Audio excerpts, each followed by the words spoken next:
Good morning, everyone. Welcome. Thanks for accepting our invitation to the presentation of our 2025-2027 business plan. We start the morning, and let me turn the conference over to our chairman, Mr. Antonio Rizzi. Thank you very much. I would like to thank all of you on behalf of our company, of the board of directors, and my personal thanks too for attending this presentation. This is a pivotal moment in time for the company, and it's a time in which we expect to draw up projects for the future to go forward. The contents of the business plan will be disclosed to you by Roberto, Zoia, our CEO, and he will tell you about the basic lines along which we are going to move forward. Let me add something that sometimes may go unnoticed because we focus on something else. It's the following. This business plan starts from a completely different base against a completely different backdrop. It's a business plan that lays on different foundations, if you wish, from the previous ones, and it involved the entire company. And this is something very important from a quality viewpoint. The very roots of this plan are to be found in the actions that are performed day in, day out in our company. Let me give you a detail that's small but meaningful. Last night, the board of directors met to approve the plan. And we met not at the headquarters of IGD, but in a shopping mall here in Milan, in our shopping mall here in Milan, the Centro SIIQ. It's a small signal, it's a small sign, but it really gives you the idea of somehow it's a sign of discontinuity from the past, of a discontinuity our business plan is showing. It's a decoupling from the past, and we have a very strong tie with our company in all its components, so to say. Again, a sign of discontinuity is again the fact that each and every employee of IGD received an invitation to take part in the meeting we organize. The business plan is the outcome, is the offspring that all of our employees and co-workers together with us have really created. So we wanted them to be fully involved in the plan. So I would like to thank them very much for all the hard work they've done so far. They put a lot of passion and commitment to what they've done so far.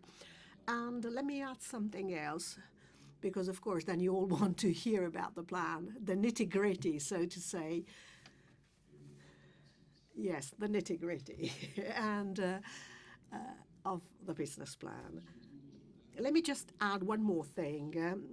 During the business plan design process, governance played a major role. You've been following us, you know what we do. The board of directors did not just meet to give the green light to a business plan that was drawn up somewhere else. No, we were involved from the very beginning. Ever since we received our mandate, we decided to somehow change things. And we have done so over time, and to change course of action. And most of the board of directors are involved. Well, all board of directors are involved. And I'm very proud to say that here we have the entire board in attendance. And it's not that they're here just to be taken for granted, but we are here to give a sign, a signal, meaning that we have been involved from the very beginning, from the very start, with commitment, dedication, and enthusiasm. This is the key word I would like to share with you. Thank you very much. Very well, this is Mr. Zoia speaking, the CEO of the company. I've been here, well, I was appointed 7 months ago, and I really feel like having been here for years, having been a CEO for years, because I've been with IGD for 18 years now. So from the very first conference call, I told you when we first met on May the 7th, sharing Q1 results, I told you what the issues at stake were. Two basically were the main issues at stake. We were getting out of a first quarter with a downside on renewals and contract renewals down 3%, and a net financial position that we were all aware of, so to say. So at the time, in May, I already said these are the issues at stake, and then on July the 4th, with the presentation of the disclosure of our guidelines, I told the markets what the levers were to actually improve things. What have I done over the last few months? I listened to all of you. With many of you, we had one-to-one meetings. I really tried to grasp the suggestions that were made by you to enact change. I talked to analysts, I talked to investors, past investors, current investors, and I hope future investors as well. We talked about the company. And first and foremost, as our chairman said, I really want to say that we change the way we work. And when I say we change the way we work, it's not just filling the box in, and it's not having an organizational chart and filling all the boxes, but it's really paying utmost attention to day-to-day operations. And in order to get to these results, we had 1,400 contracts revised, 62 assets, freehold assets, and 28 we manage on behalf of third parties, 28 assets, meaning we've been focusing on with the same utmost care and attention and will to improve, not just for us, but also for our clients and on behalf of our clients. We interact with the financial world, with the banking system. We've been working with both universes, and I'll give you more details in a minute. Over the last 7 months, I think I have witnessed a strong consistency, a very unified front when it comes, a strong focus on IGD and a unified focus on our part. And as our chairman said, with a very strong commitment by the board last night, we finished the meeting. We looked into the plan once again, more eyes looking into the plan. We looked at each and every figure we will be presenting today, and I am confident to say that we have a highly motivated team, a team that is willing to go for these results, to deliver on these results, although very challenging. It's going to be a long journey, but every step of the way, we are going to really do something meaningful to get to the final goals, that is to say 2027 targets. Hit and deliver on them. And let's now dive into the business plan. Today, the market, the retail market, and I always say retail is back. Retail real estate is back on investors' radar. The transaction volumes at the beginning of the year are much higher than 2023. And it's true that we have a high street Via Monte Napoleone deal underway, but There were two deals as well over the first 6 months and a very recent one, always talking about re- retail investments. We engaged in a tactical disposal, as you all know. We could have avoided it, but we had 49% LTV, and so we had to really engage in that transaction. Klépierre, the main European player for shopping malls, acquired the Roma Est shopping mall.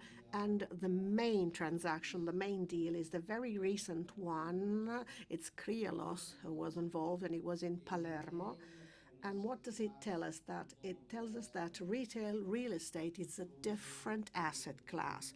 What matters in that asset class are fundamentals.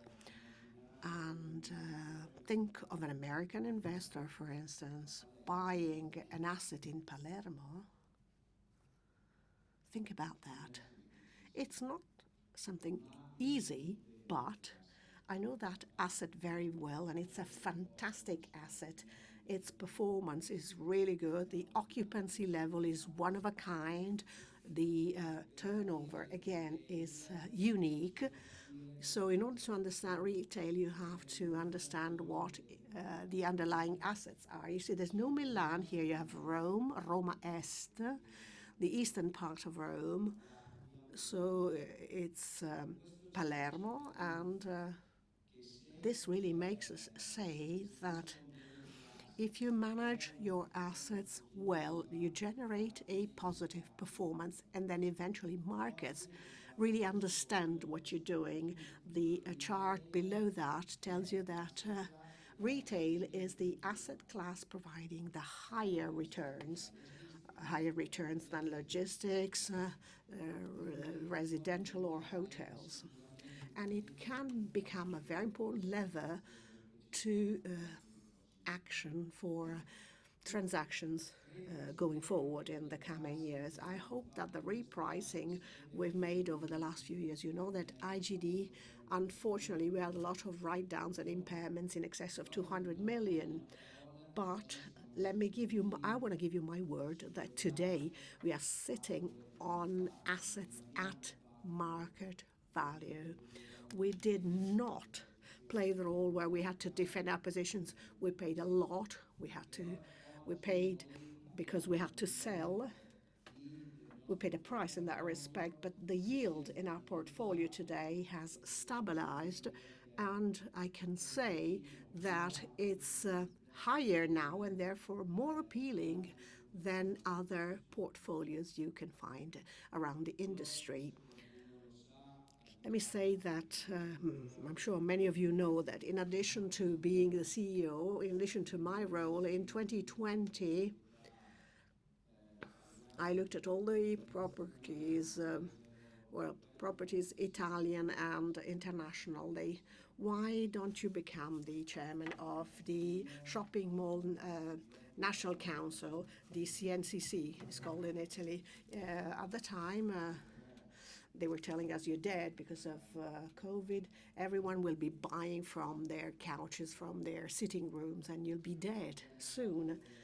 But we reopened with a lot of effort, working hard after COVID. We started growing constantly 2021, 2022. At the end of 2022, we had to face up to the energy shock, which meant, again, more pain, meaning condominium expenses and costs for our tenants. But we still made it. And today, the e-commerce share for products, because you often read surveys saying Polimi, etc. We're talking about online commerce, but out of that, if we take services, we strip off services. It means I'm buying a train ticket, hotel accommodation. The products and goods have been flat for 3 years, and they account for 11% of the market. So peanuts. Footfalls are back in our shopping malls, are back growing, and there are features that are very, very appealing. For instance, the growth in movie ticket sales. We all thought that films were only going to be watched on Netflix, but if you have a good product, people still go to the movies, provided that it's a very comfortable movie theater with reclining chairs, with popcorn, drinks, and people serving you while you watch the movie. People really want to socialize. So, what are the challenges? The challenges are, let me say, we didn't know where to start from, but start meaning listing the challenges. I know that Marcus, for all of you who are following Marcus, our financial position was the thing we had to tackle first and more aggressively. Today, we want to optimize our financial profile and position. And with our operating performance, we want to be best in class players. And best in class for me means looking up at Europe. We are small players, small IGD. We account for 70% of the listed real estate in Italy. So I have to look ahead. I have to look at my peers from a different perspective. So first of all, optimizing our financial profile, maximizing value creation from our own operations, and also maintaining our assets as attractive as possible in a sustainable way, making our assets more sustainable. This will be crucial. All of this because we want to go back to growing, we want to launch a new growing period, and obviously we want to pay out dividends. And I really listened to what many of you told me. You want our dividend policy to be consistent and sustainable. We cannot get up to dividends that are uncorrelated to the price stock or to our financial profile. But this is something we want to do, as all European rates are doing, paying dividends. We also want to be attractive for investors who are interested in investing in a continuously dividend-paying company. Our dividend yield, of course, will change depending on where the stock price is. So that's our priority, sustainable and continuous dividend payout. But let's go back to the figures and let me get some water, because of course these figures are challenging. The current mall's occupancy is 94.5%. Well, in 2027, we want to get up to 98%. During our first call, I mentioned our contract duration, particularly when it comes to break options the tenants received, that are a legacy of the COVID area, and are also dependent on an inflation that at that time was a double-digit inflation. Back then, our retailers told us, I want to keep staying, but I want to have a payout, a break option. Well, what we will try and do will be to make the WALB, the WALB, longer. So we will maintain a break option, but we want to make it as long as possible. So and that's not a trivial feat, because having the break option rolling, well, it will take a lot of work on our side. Well, I should get a sip of water again, but I will not. The net rental income on a like-for-like basis, well, our objective is to grow by 16%, which means a 5.2% CAGR. EBITDA 98, but if you pay attention to the chart, again, if you look at the EBITDA of operations, it will entail a 16% growth from 101 million end of 24. You have to strip off the effects due to the disposals that will take place. In 24, you have 3 months and 23 days of the food portfolio that has been disposed of on April the 23rd. So as you can see, this is organic growth, 16% organic growth. And with the revenues increase and also the reduction of debt and the reduction of the cost of debt, we will get to an FFO growing by 41%. On November the 7th, I confirmed the guidance at 34 million. So we will be at 48 million. FFOs wise.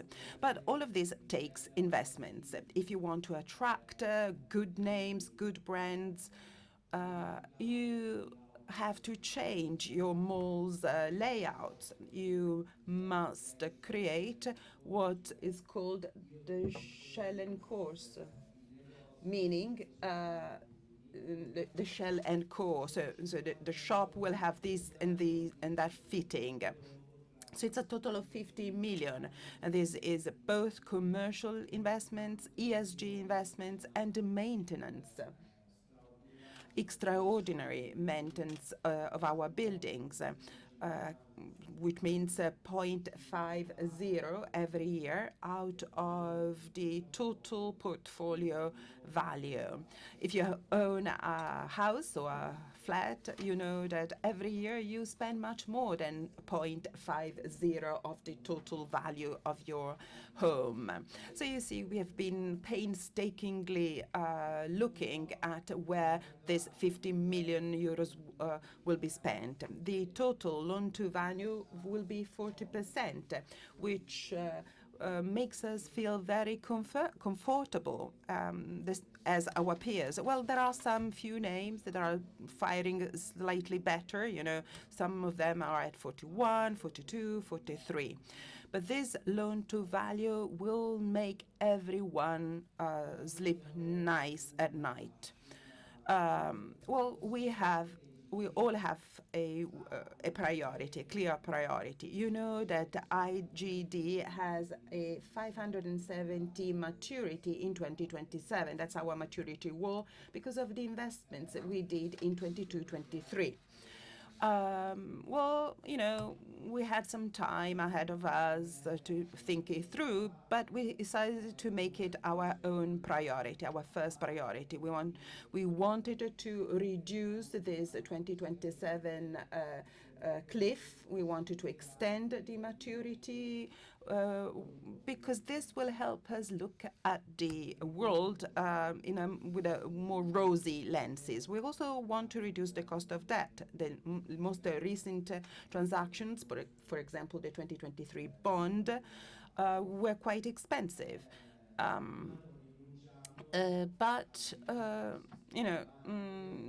Of course, there is the banking sector, but there are also other opportunities, market transactions.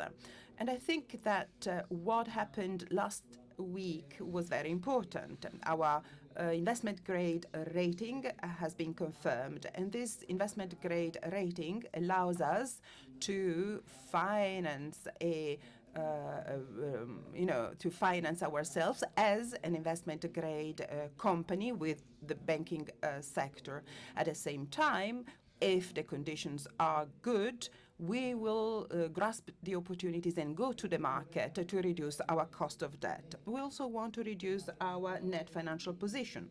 For the very first time, IGD comes to you with a business plan which includes a number of disposals. And I'm highly confident. I was chit-chatting with some of you over coffee. I've spent the weekend in Romania, and the market is highly dynamic. It's a non-institutional market. It's a family office market mainly, and they're keen on individual assets. So it'll take a lot of work. I came back on Monday morning on Wizz Air from Bucharest, and I was exhausted, very tired, but I felt there was a lot of appetite for this type of assets, and I'll give you some more flavor in a minute. Now, So I want to extend the maturity walls. I want to lengthen our duration. The first objective is to pay back our two bonds. One, it's 120, the other one, 58. As you know, the financial terms of the two bonds are quite burdensome, and the contract structure is also difficult. So I was saying that we want to pay out dividends, which means that, of course, those two bonds must, disappear. So now we have 1.1 billion of unencumbered assets. So we are working with banks, with a pool of banks, quite a big number of banks, including Intesa Sanpaolo. Intesa Sanpaolo is the lead bank, and we are working hard with them. I mean, this is a long journey. These are complex transactions under different points of view. But today I'm here to say that the refinancing, which means early repayment of the bond, is something absolutely in our cards. I'm quite confident that we'll be able to do it.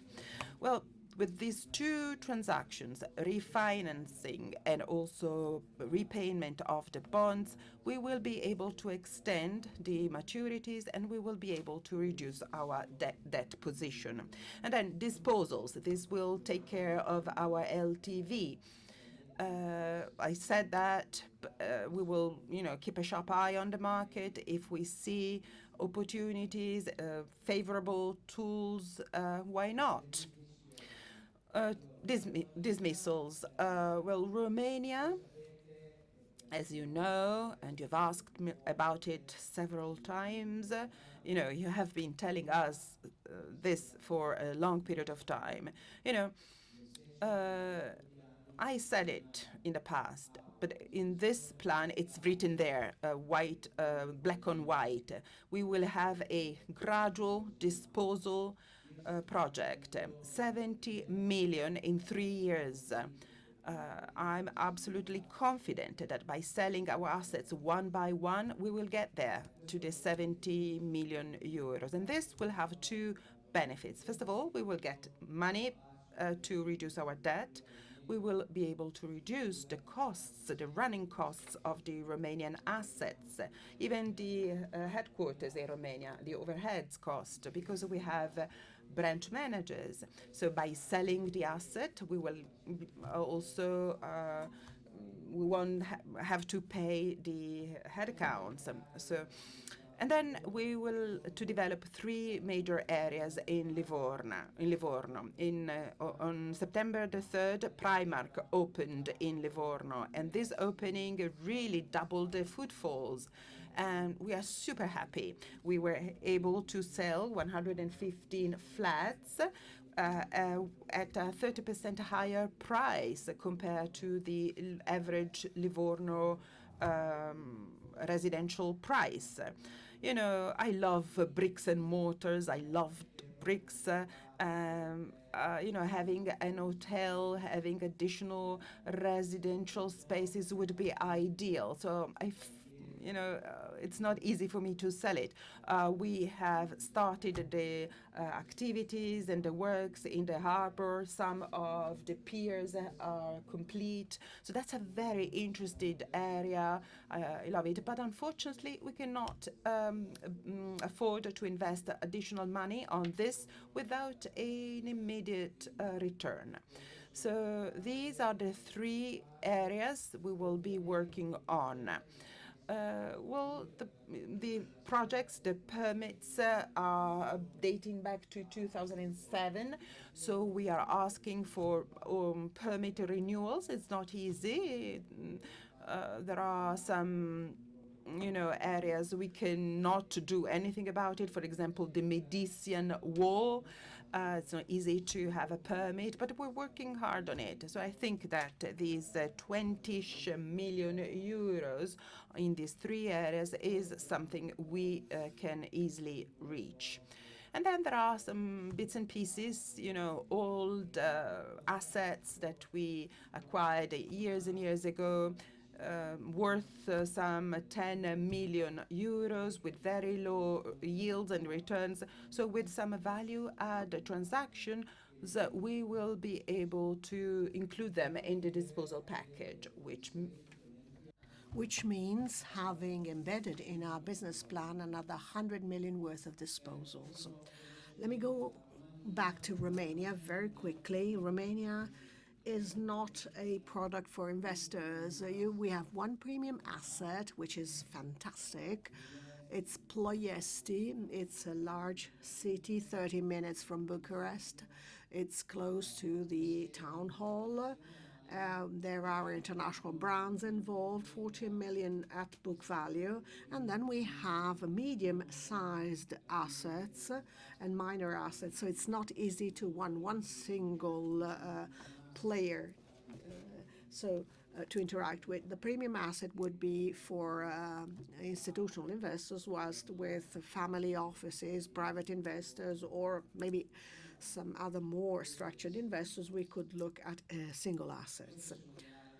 These are the Livorno areas.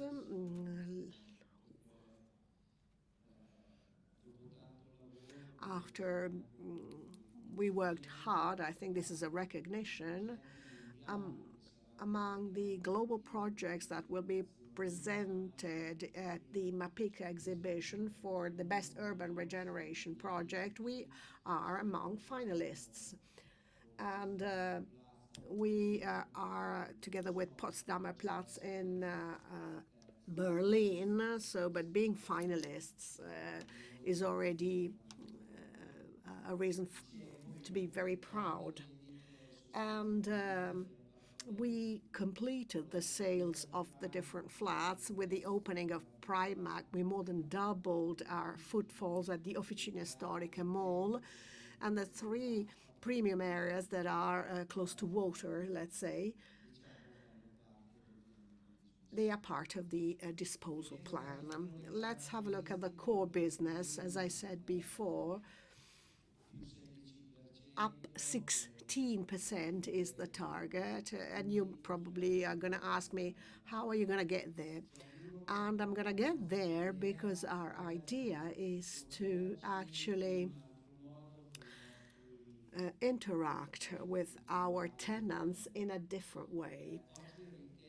Today, retail is moving fast, and there's a different need to communicate and to communicate in a different way. We want to cooperate with our tenants. Of course, they're paying a rent, but there are digital channels, there's co-marketing initiatives, there are a number of actions and activities that can be put on the table when drawing up a contract, a rental contract with a rental contract or a lease contract with tenants.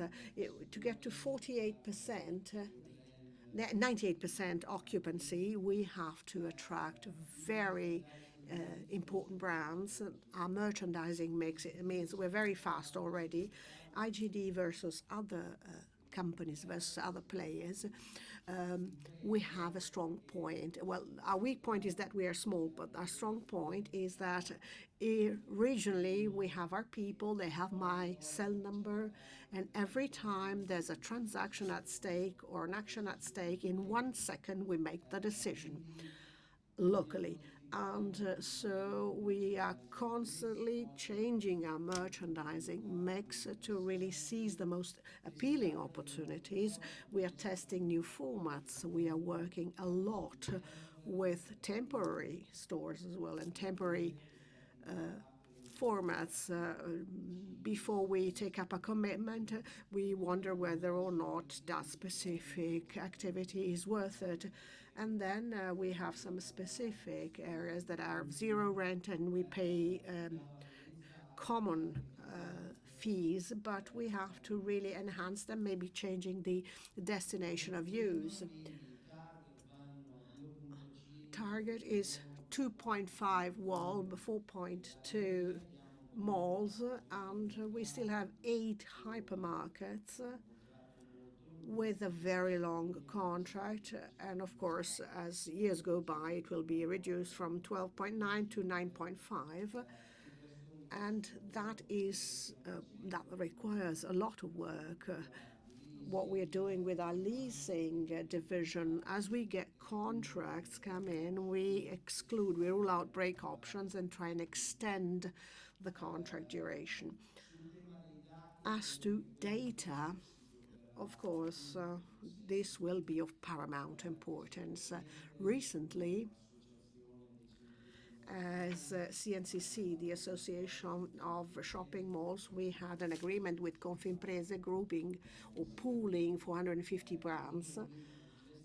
We have management guidelines where we mutually commit to exchange data, footfalls, sales, you name it, and they tell us where they sell online. Omni-channel approach is of paramount importance, but if you want to succeed in marketing, you have to be able to know that, for instance, in the Forlì store, what the catchment area is, where they see maybe the product in the store and then they buy it online from home. This is a very hard work, but it will be beneficial in the end to get up to 98% occupancy, 7,600 square meters of non-attractive areas that have to be improved. We are changing them, moving from, for instance, sales areas to areas devoted to logistics. Sometimes we have players who have last mile logistics facilities, and they have expressed their interest a number of times, especially for online operators and logistics operators. So really valuing, enhancing these 6,600 meters, even with a very low rent, but of course, sharing expenses that would already improve our net rental income. So we want to be innovators, and we are more advanced versus other groups. We have the lead on them because we are a small group, lean, fast moving. And we want to turn these areas, the spaces, be it sales spaces for on or offline sales. We want to have an ESG vision, a long-term ESG vision, and I'll tell you more about it in a minute. We want to offer services to third parties. We talk about high added value retail services. With disposals, we retained the facility management of certain assets, no investments required, and high profitability or very interesting profitability. And we launched partnerships with our tenants to have common co-marketing initiatives. Many are very responsive. Kiko, for instance, I'm thinking of many other brands who really want to work with us, not just to have a landlord-tenant contract. But the real partnerships starts from the day after the contract is signed, and we want to further strengthen our digital tools and communication tools. So we want to be a partner for our tenants, not just renting out spaces, but together with, as I said, with our retailers, we want to come up with projects, programs. We want to offer a range of opportunities to them. Yesterday, we were at the Centro Sarca with our board meeting. Top right, you see the typical example of what we are going to. There's a very big LED wall. We have an app called My Sarca, and Troni is giving us exclusive products just for those who have downloaded the My Sarca app, receiving a special discount. This is the future of commerce, of sales. If I don't offer anything interesting to my tenants, it could be VIP clients. Why are they VIPs? Because they have our app. And unless we do something like this, we don't get anywhere. If you think you can sell without providing an experience or a service, otherwise people would go and buy a TV set online rather than from the store. On Zara and the Inditex textile group told the clients, if buy online, you have to pay transportation and returns. In 2020, we all wanted to buy. We used to buy 10 different products, and then we would send back 9 or all of them, 10 of them.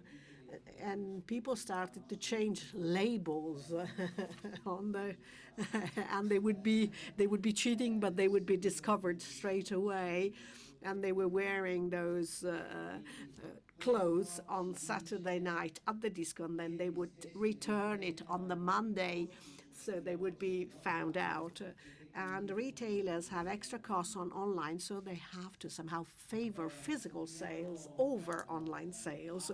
We're offering apps, we're offering a number of services, as I said. It could be Tesla. Tesla is very fashionable, so we have these Tesla charging stations, and we have whatever can help wellness. Restaurants and catering is doing very well. You saw the data we disclosed. And then increased digitalization. For us, this is a must. We have 2 apps at the time. One to talk to the shopping mall. The shopping mall manager talks to the tenant. You get turnovers. You have a much more modern communication between the shopping mall manager and the store manager to actually improve the visitor's experience. And also, we are very much working. We already have a CRM system. We have to further strengthen customer profiling. We have a very challenging target. 10% of catchment area contacts being fully profiled within our CRM by 2027. And we want this 10% to come to us every day, because we will give them special opportunities, well-targeted offers, because they were profiled.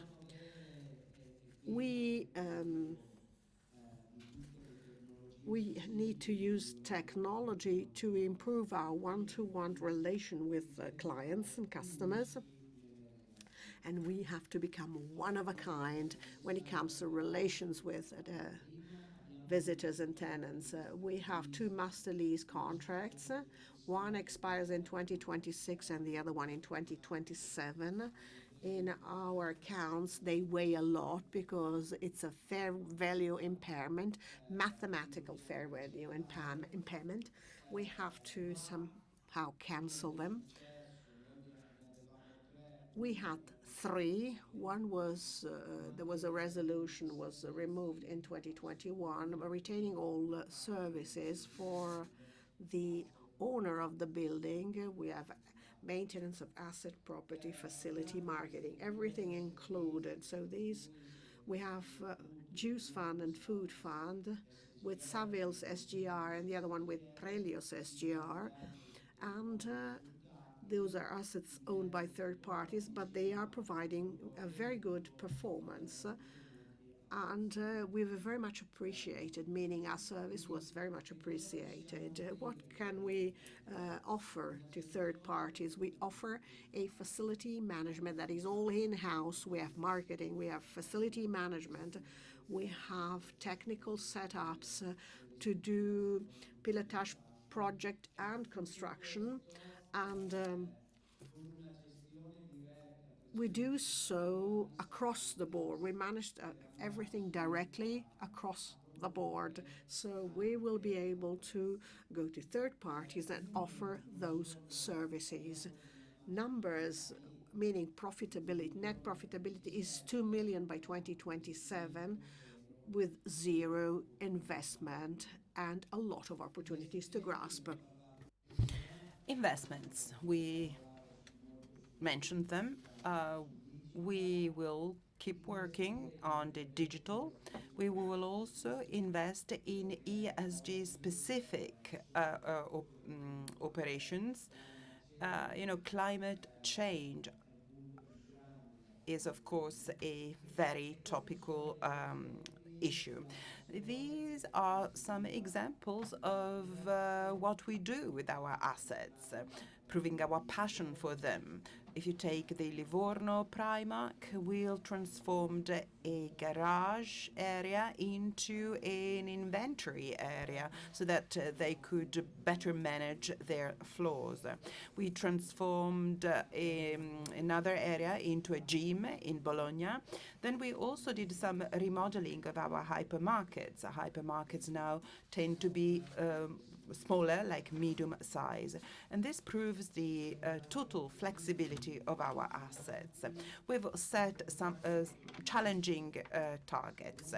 I think IGD is a one-off situation. We buy energy, green certificate energy, so renewable energy for the entire group. And this is possible because we totally manage our assets, and therefore we have group level purchasing contracts. That's why we can say that 95% of the energy we buy comes from renewable sources.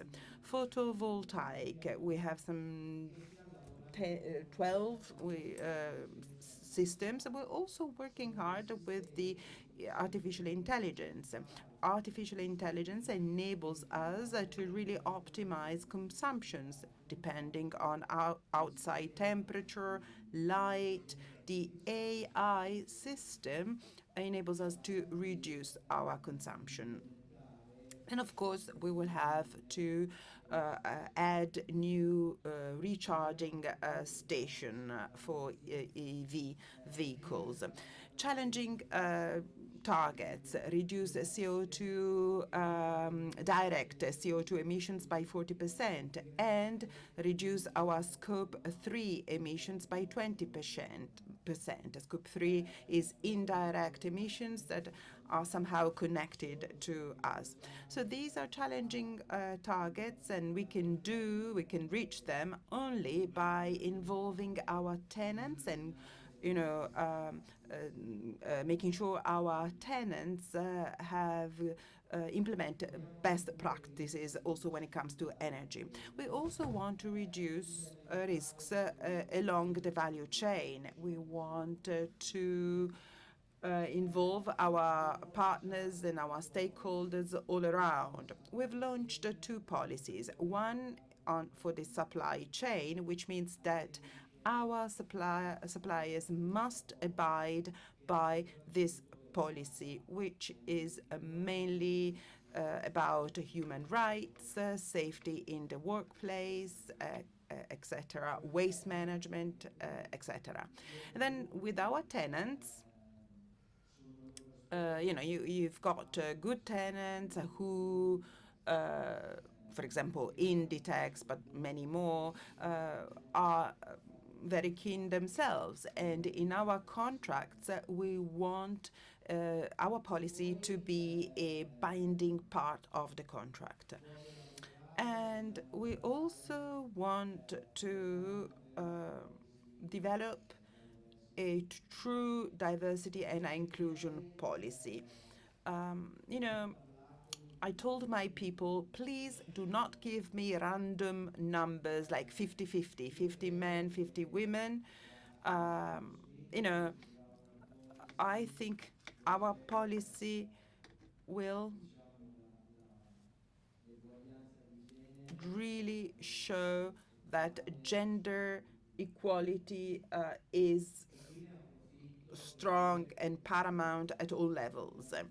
And let me also take this opportunity to say that there are two main players for this business plan. The first is Claudia Contarini. She has been listening to you for many months, and she has taken your suggestions and she has brought them to me. And then digital and innovation, Laura Poggi. We decided to give her a nickname last night, which is Madame 16%. Congratulations, Laura. You deserve the nickname. So, this business plan proves that there are many women involved in the company. You know, there are lots of female voices behind the business plan. You know, we mentioned the climate change. This is something that really impacted us. I lived through the Emilia-Romagna and central Italy earthquake, and then the floods in the Emilia-Romagna, including the Cesena flood in May 2023. I've lived through all of them. Since 2016, after the earthquake that really impacted the three major assets, we decided to have an insurance coverage where we, we waive on, the minimum floor. But at the end, the total value, the 100. Insurance value is the reconstruction as new for 100% of the asset. This is not normal. This is not a risk all insurance companies accept, but we managed to get that there. We've also included some timely warning systems. And then again, in May 23, I was at my Peak Italy here in Milan, and then in 10 minutes, I was at MAPIC here in Milan, and in 10 minutes, that's Cesena, Lungo Savio, and then in 10 minutes, we saw what happened also in Valencia. The underground floor got flooded, and the water got to the first floor, and it took us 5 minutes. The manager sent out an alarm text saying, "I'm evacuating." And I said, "Yes, please do." And this led to no victim, no incidents. All the cars that were parked were out in 5 minutes. So, having an alarm system such as the one we have is so crucial, particularly with the current climate situation. So we are fully equipped to manage it. And then again, we had an earthquake in 2016. And again, this is something the insurance company fully appreciated. We decided to made some renovation works. You can see, for example, the connection, the pillars and the floors. And this is across the board for all assets. All our assets are earthquake proofed. 50 million euros in 3 years. That's our investment pipeline. Of course, we will work hard. 16 million for commercial surfaces, 11 million climate change, energy, and then you see 0.50. I mentioned that earlier. So, as I said, we want to grow. For many years, we were forced to dispose of assets, EBITDA, and footfalls, but that's the past. Now we want to grow. This is a standalone growth plan, and we are confident on the good results. Of course, we have to manage some challenges. In the past, those challenges were against us. The cost of debt, some complex contract terms, that's over our shoulders. That's the past. We want to grow. We want to make our investors happy. Not just a dividend peak, we want a significant total return. And the total return happens only if you manage well your operations. So we will look at the big, including Klépierre, all the big names, and we want to get their occupancy levels. We also want to have a better LTV. And I think that the new corporate organization and also the more favorable environment will help us. Well, the chairman mentioned it, and I want to repeat it. We've changed our governance model. There is a new governance. This is something we absolutely wanted. You know, when they asked me to become the CEO of the company, and I said, I want to understand what the new governance is going to be. And the new strategic committee we've created is a fantastic support. I feel very comfortable with it. And the board is absolutely united. We have met several times in 24 since April. We have met more often in the last few months than we did in a whole year in the past. The financial profile or position is changing. I mean, it's a journey that will require some time. We're talking about 1.1 billion worth of assets, and it's many assets. It's not one single asset. So, of course, the banking or the banks are looking at the portfolio with all the due caution. But our commitment, the fantastic team we have, the strong board, and even myself, I guess you can feel my energy. You know, I'm always up and running 24 hours a day, 7 days a week. And so these targets are achievable, absolutely. Thank you to, and of course I'm ready to answer to your questions.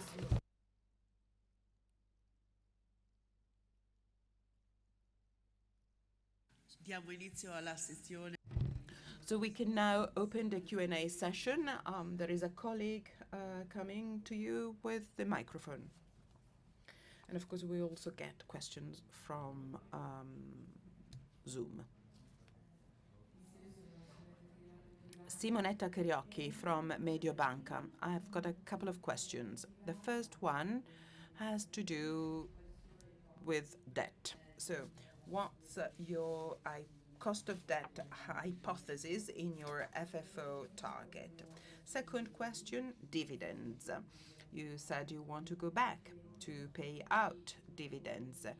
So what should we expect in terms of dividend policy? Is the dividend payout included in your LTV? Thank you for the question. So I said it. Today, our priority is to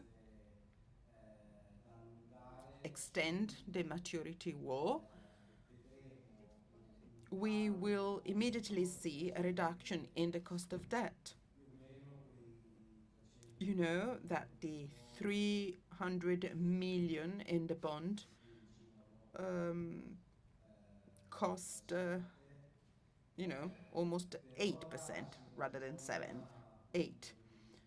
So we're talking about 300 basis points plus the spread. So we are at 6, and it's going to be even lower in the long term. We're talking about variable rates, so we think the cost is going down. We have calculated the cost of debt using different curves. So the average cost is 6. If things improve, we can even get better figures. So from this point of view, so that's as far as it. And the other question, okay, yes, it was about dividends, our dividend policy. Well, I said it before, I do not want to tie myself to a percentage over the FFO. So we have to see how much FFO we get, and we also want to look at the price, stock price. And of course, the dividend we're thinking is a dividend we will be able to pay out. We don't want to have a fixed dividend policy. The market is quick, is volatile. We've done a few simulations, so the dividend is embedded in the figures you saw, in the targets we mentioned. And then, rates SIIQ, there is a fixed dividend. You know very much that 70% of the SIIQ earnings, meaning the exempt earnings, must be paid out. Over the years, we had lots of impairments, and despite our FFO was significant, impairments led to some losses. So we have three main things. The first one is the compulsory, mandatory dividend payout. So provided we won't have major impairments, and you've seen our FFO target. Then we will see if we get to the 48 million, we will see what the dividend with no impairments, which is a net earning, and then the mandatory dividend to be paid out, and all the rest, you have the voluntary basis. If the earning is lower, 70% won't be representative. It will very much depend on where the stock price is. The higher it goes, the more we will have to pay out, the more we have to please our investors. But we want to have, cautious. I've listened to you over the months. I understand that there is a compulsory, mandatory dividend payout. And of course, there is a very favorable tax profile provided you have dividend. So that's the situation.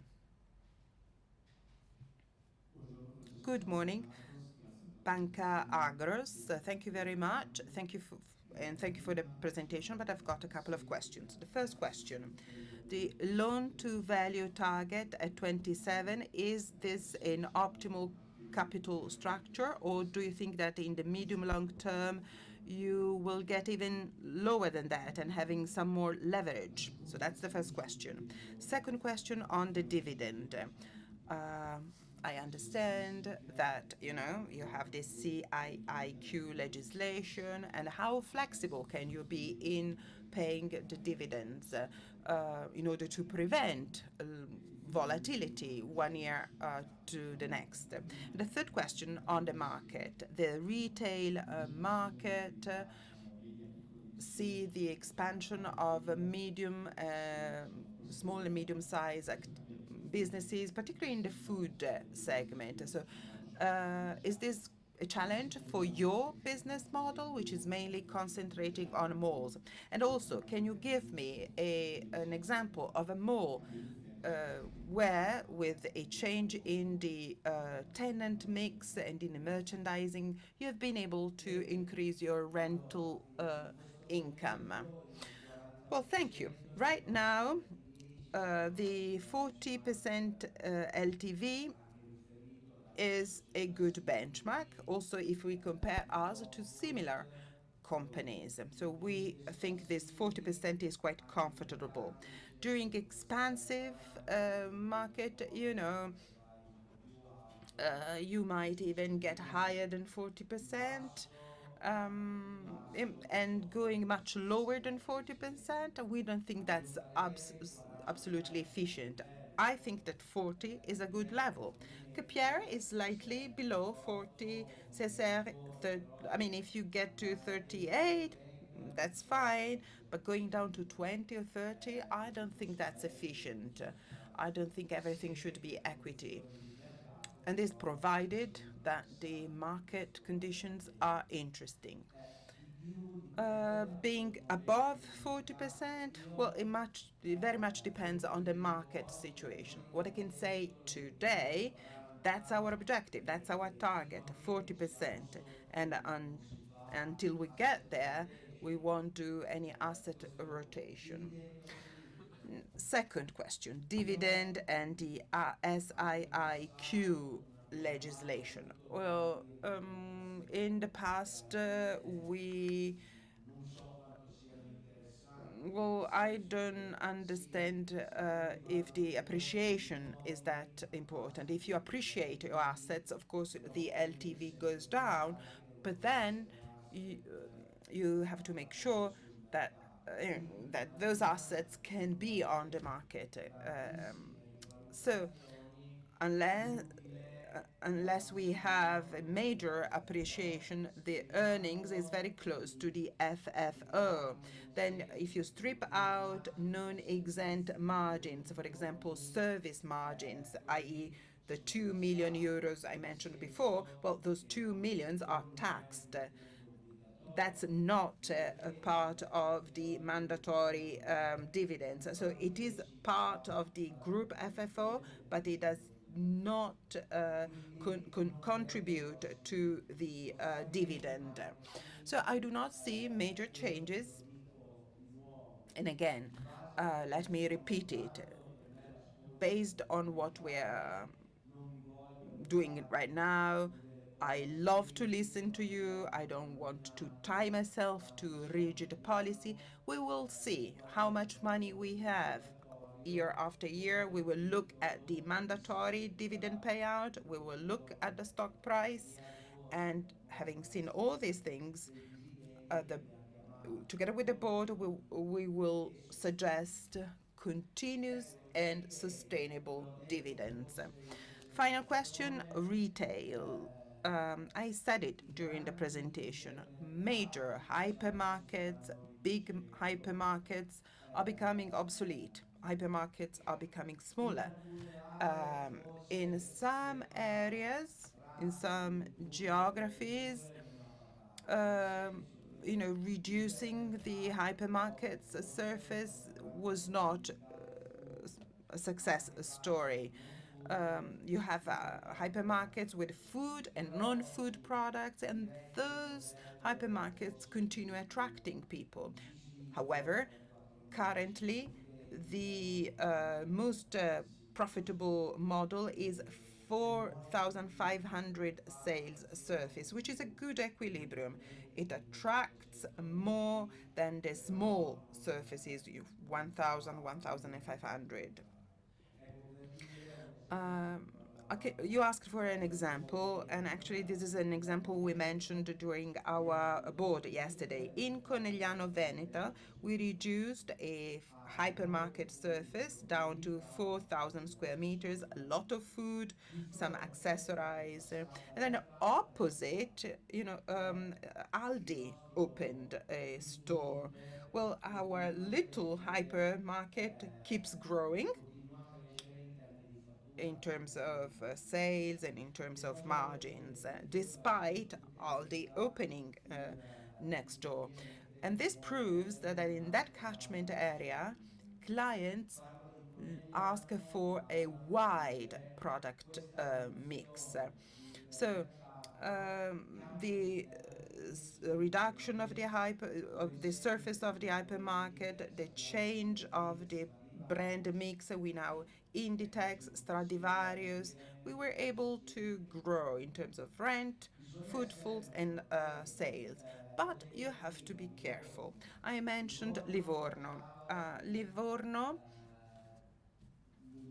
it was at 1.5, 1.6 visitors, footfalls in 23 up until September. Now we are at 3 million. We invested in order, for example, to have Primark.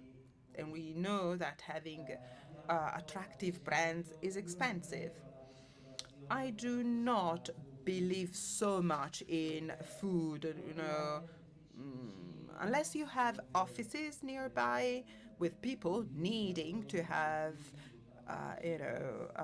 lunch break, for example. So, or unless you have entertainment, for example, cinemas.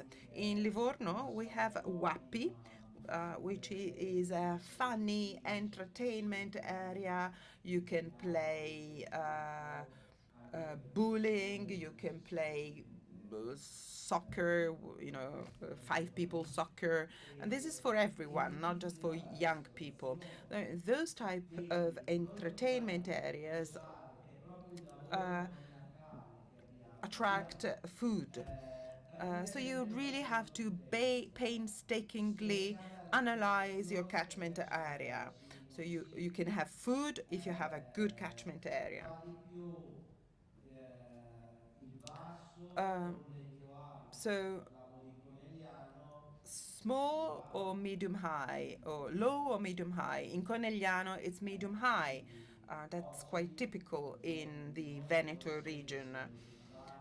For many of us, Zara is a cheap brand, but for the overall population, Zara is medium, is higher than Primark, higher than Piazza Italia, for example.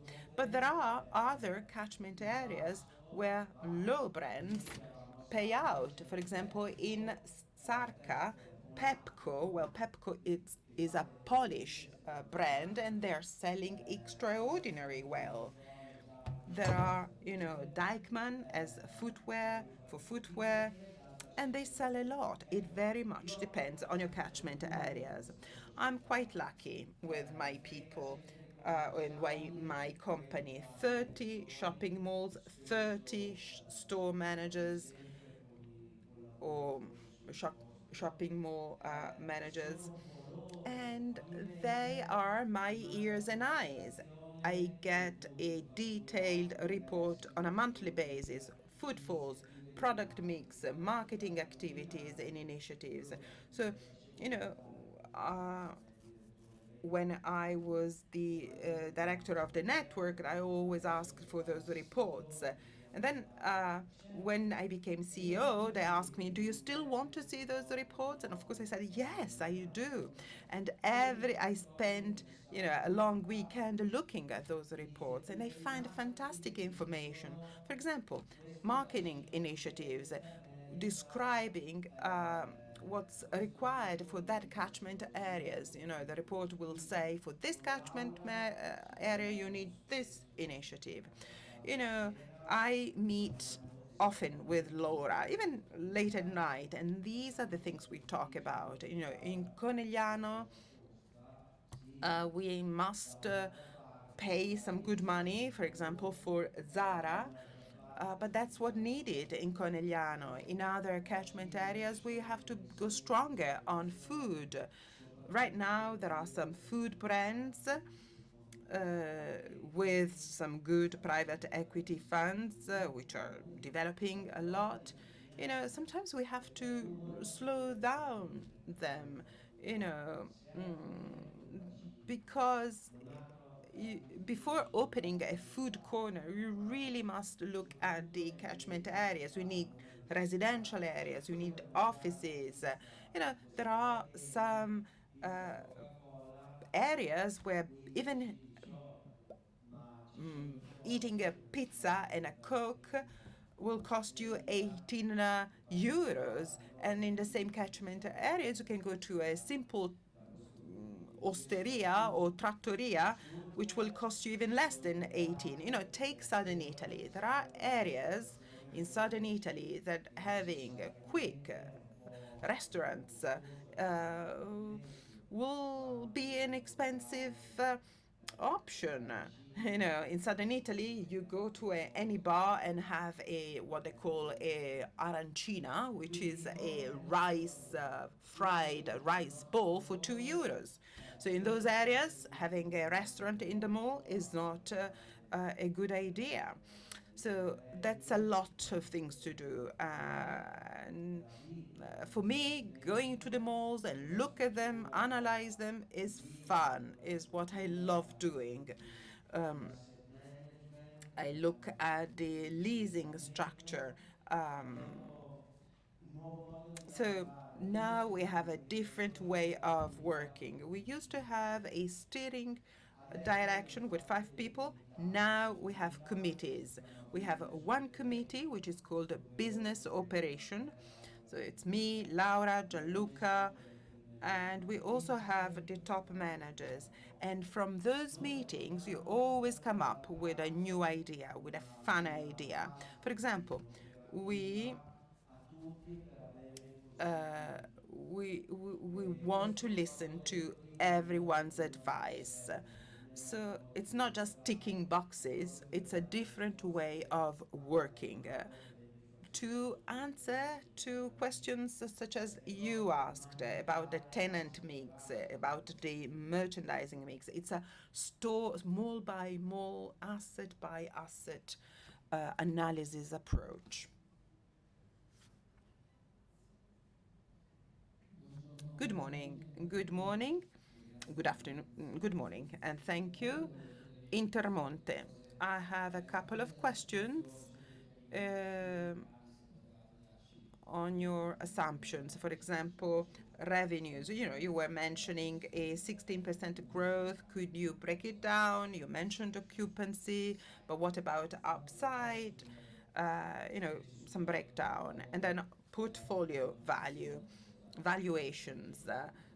What are your assumptions? And can you tell me something on CapEx? Do you think these CapEx are embedded in the evaluations?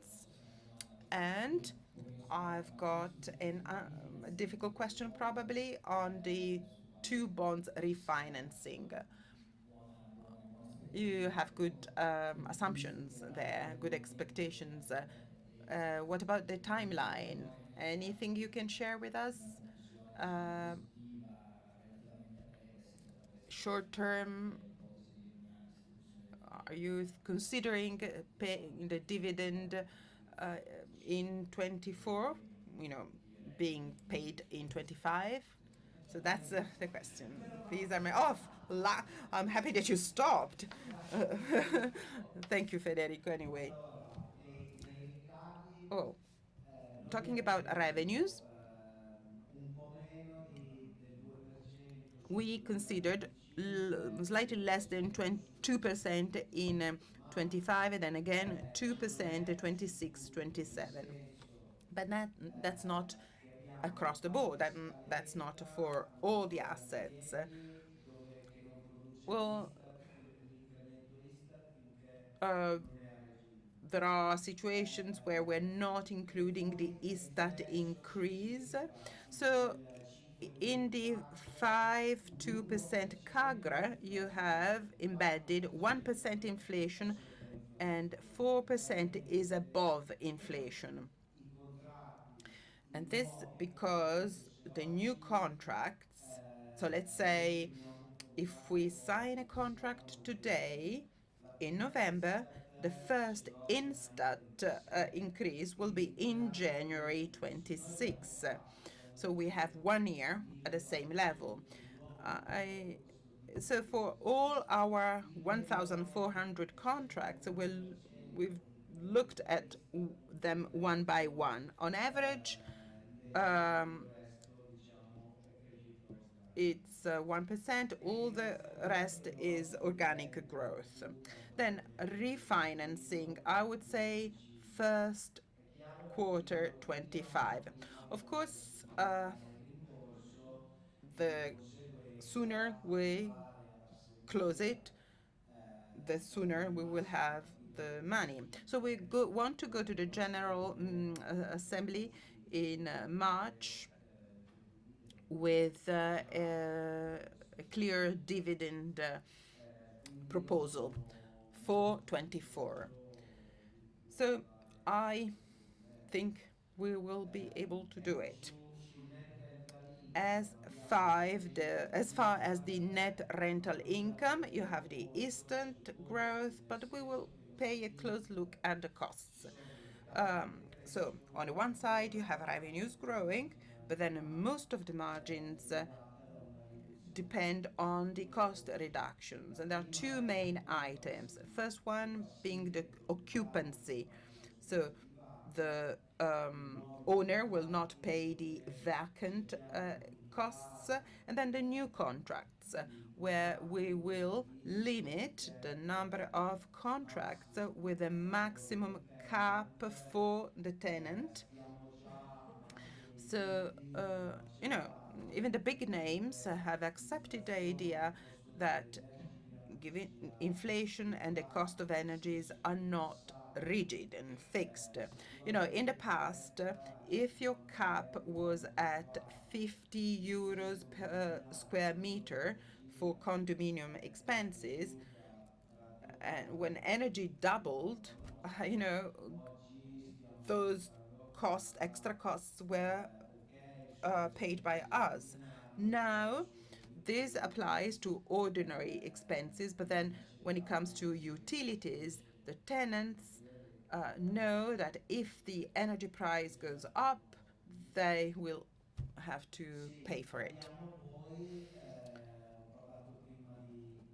I mentioned the Corneliano example.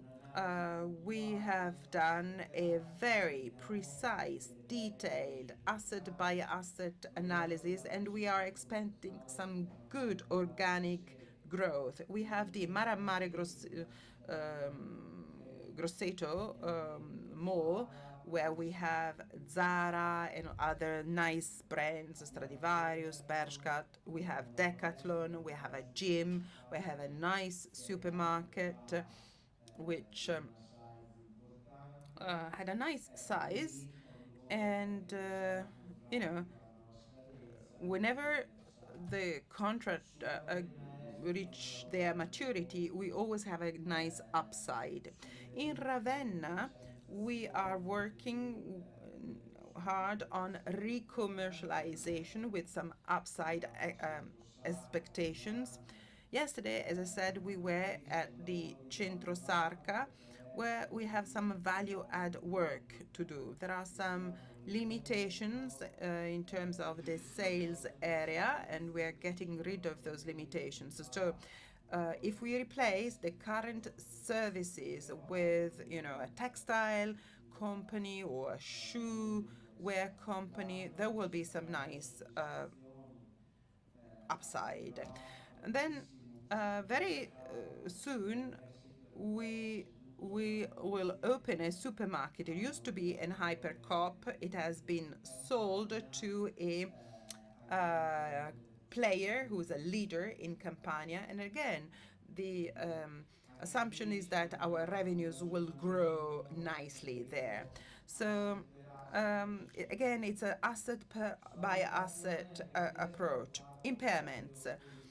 Again, impairments have been done, painstakingly, because there are assets with some nice appreciation.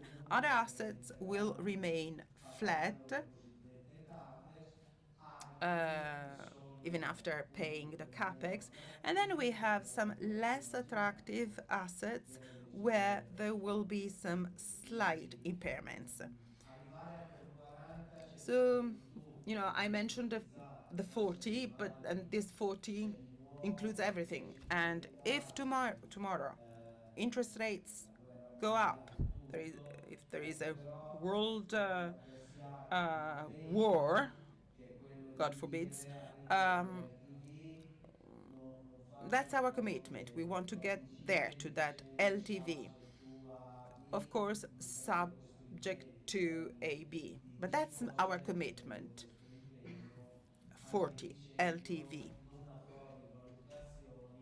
And, I'm saying we won't have major appreciations, but we will not have major impairments, as it was the case in the past, which was quite detrimental to our LTV.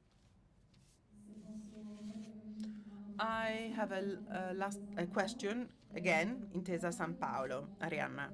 So you were mentioning third parties asset management. Is the current margins replicable?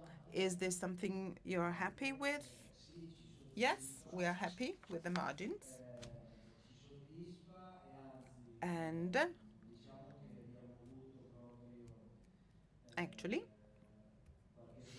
we have been nicely surprised there are two different flow streams of revenues. The first stream is the sales, the turnover of these assets, and then we have a variable part, which is the leasing part.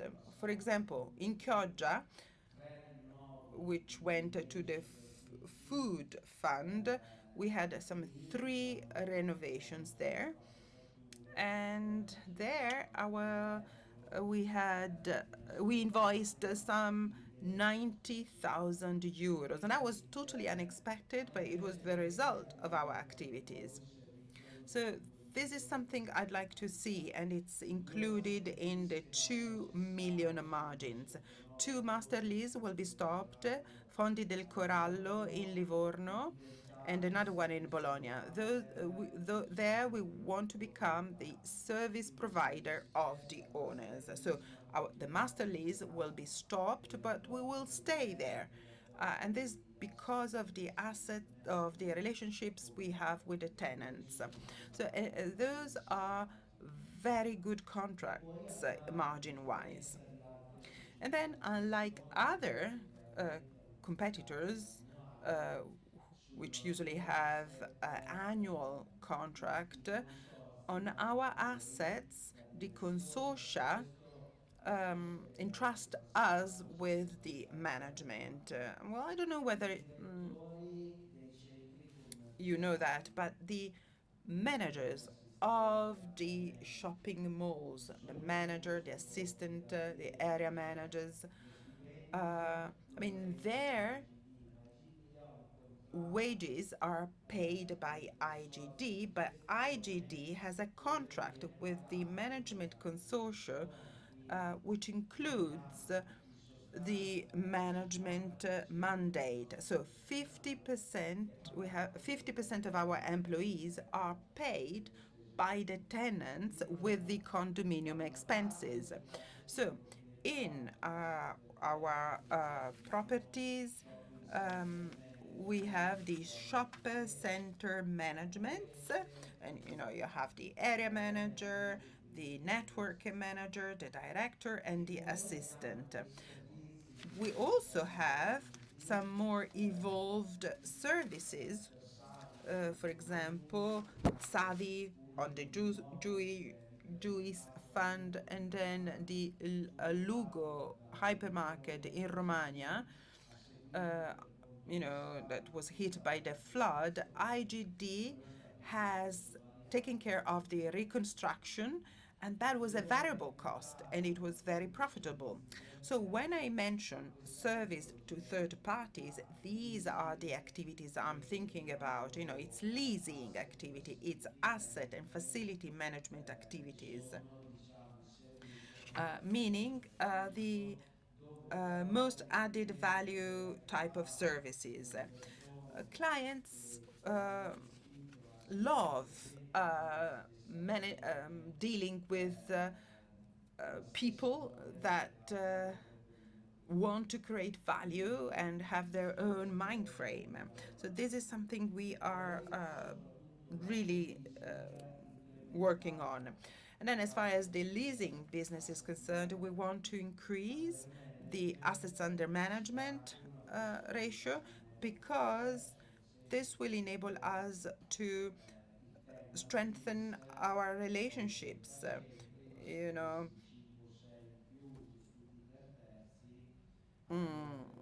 we want to have more people to have a conversation with. So yes, it's an economic benefit because zero investment, lots of margins, but it's also networking synergies, better relationships with the tenants, with the retailers on a bigger portfolio. Any other question?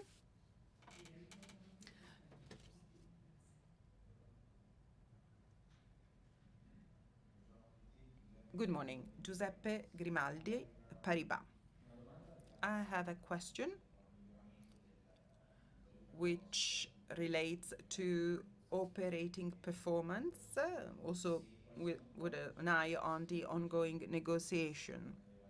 So you're basically going to the tenants, you are extending your contract, you're trying to remove the break option. What's the reaction? Any difference vis-a-vis the tenants, depending on their merchandising mix? Well, these are definitely demanding negotiations. Well, what we are trying to do is to renegotiate the contract by adding and offering them something more. For example, LED walls. You saw that on the picture. So what we're telling them is, I'm investing in your space. I'm offering you, advertisements on my total LED walls.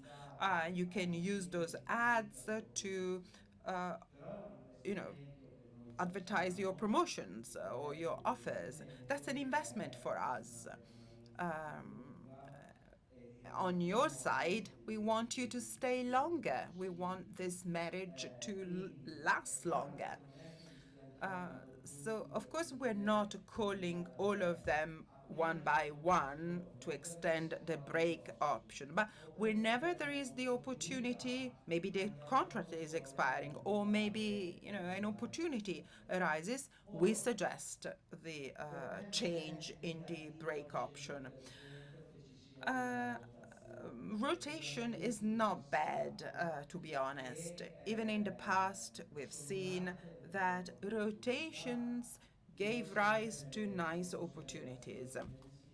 In the notorious or famous monthly reports, sometimes we learn that there are stores that have been the same for 12 years. People that are happy keep renewing.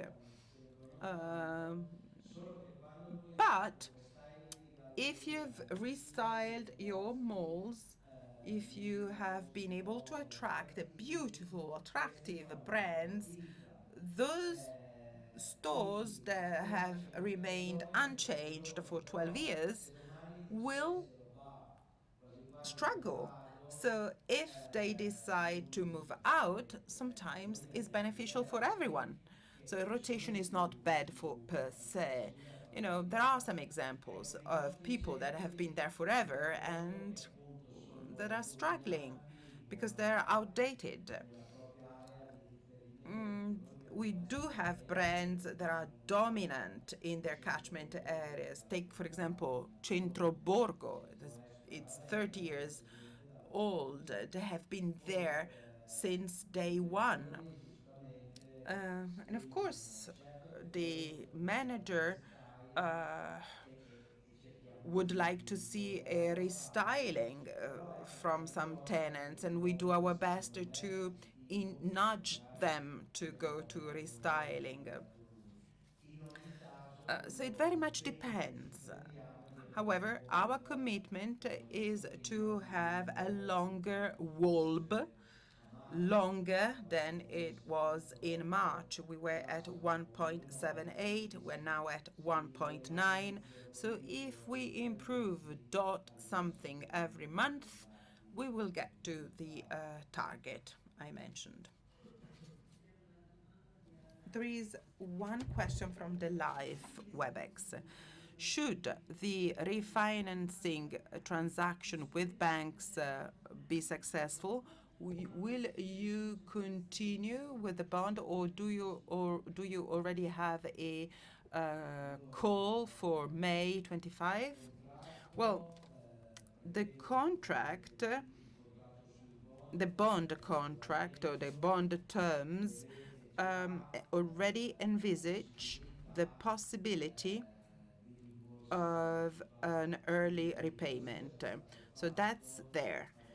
This happened in April, after the dismissal of April the 23rd. We informed that we wanted to go for an early repayment of the bond. And indeed, that happened in November 2023. The bond went down to 220 million. So in case of a refinancing, this is what is going to happen in terms of early repayment. Then, as I mentioned several times, over time, should conditions arise, well, we will go back to the market for similar transactions or deals. Any other question? Let me remind all of you who are listening via streaming that you can also ask questions. Would you mind describing the macroeconomic picture in terms of consumptions? What are your assumptions in terms of consumptions and also the latest? Yes. Well, first of all, September and October went really, really well. You know, I understand why people might be worried about consumptions. There is a lot of uncertainty. This is not a time when, you know, people see consumptions going up exponentially. However, in July, in July, it is true that the sales season was not fantastic. But then in September, we did up 7, up 8% month after month. That was good. That was nice. In terms of footfalls and in terms of sales, we think that we will have the same growth level of the Istat level, 2%. So we think inflation is 2%, consumption will grow 2%. Then, of course, there are lots of differences when it comes to consumption. For example, electronics, it was going very well in the past, and now it's slowing down. However, you know, we thought electronic was gone forever, but then if we look at data from September and October, electronics went up. Same for home goods. You know, consumptions are growing in the beauty and personal care space. If you look at fragrances shops, extraordinary results that somehow are quite difficult to justify. And then again, consumption. You know, it's not easy to generalize, but what we must do is really grasp and intercept the most performing merchandising products. October went well. Footfalls are back, as I said. People are coming back to the malls. That's crucial. It's very important to be completely over the pandemic area. When, in terms of footfalls, we're back to the 2019 levels. And in terms of sales, I think we are at the same pace as inflation.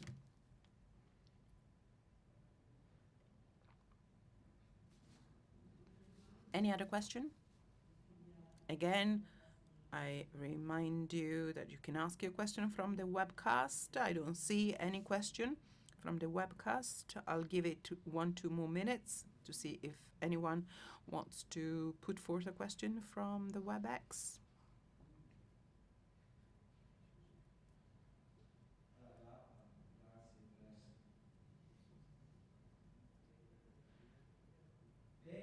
Well, there are no questions coming in, so thanks. We're gonna have we have a lunch break ready for 12 o'clock. There is time for a cigarette, and then we will meet at lunch. Thank you. Thank you.